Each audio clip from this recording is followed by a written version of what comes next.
अस्सलाम वालेकुम। तव्हां ॾिसी रहिया आहियो सिंधी इन्फो। आऊं आहियां अब्दुल कयूम। सिंधी भाइरो, हिन वीडियो में लालटीन ते ॻाल्हाईंदासीं।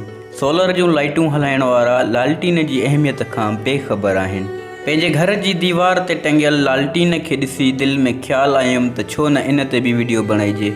अॼु इन जी यादि ताज़ा कंदासीं। वीडियो पसंदि अचे त वीडियो खे लाइक कंदा ऐं चैनल खे सब्सक्राइब। अचो त वीडियो शुरू कयूं था। लालटीन जेका पंहिंजे वक़्त में रोशनी जी अहिड़ी ख़ूबसूरत अलामत हुई जंहिंखे असीं विसारे नथा सघूं। जिन नौजवाननि निवे जो दौरु ॾिठो हूंदो, उहो दौरु लालटीन जो आख़िरी दौरु हुयो। तव्हांखे थोरी घणी लालटीन अॼु बि यादि हूंदी।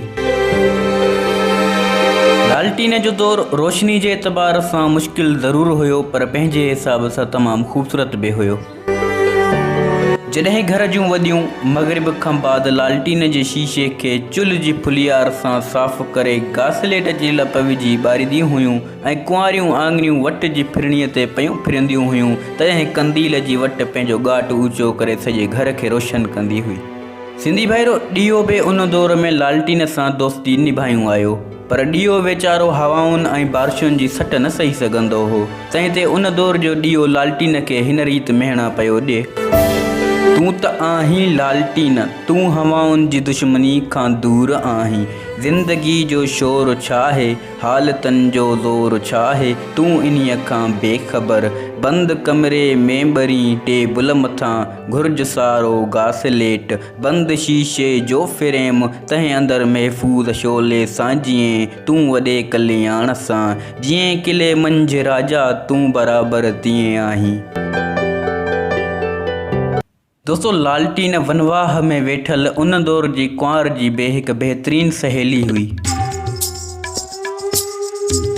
दोस्तों, हाणे ॾिसंदासीं त लालटीन कीअं हूंदी हुई ऐं उन जा मेन पार्ट्स कहिड़ा हुया। हीअ लालटीन जी टैंकी हूंदी हुई जंहिं में घासलेट पवंदो हुयो। हीअ टैंकी जो ढकु हुयो जंहिंखे खोले हितां घासलेट पवंदो हुयो।